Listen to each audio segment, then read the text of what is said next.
பழைய சோறு பச்சை மிளகா, பக்கத்து வீட்டு குழம்பு வாசம், இருட்டு மாங்கா தெரு சண்டை, ஏனா இனிக்கும் தெம்மாங்கு பாட்டு,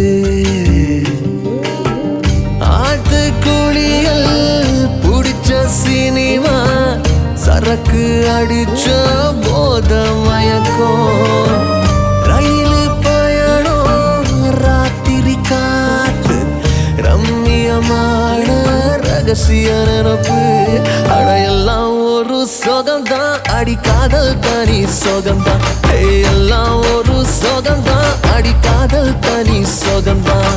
பழைய சோறு பச்சை மிளகா, பக்கத்து வீட்டு குழம்பு வாசம்.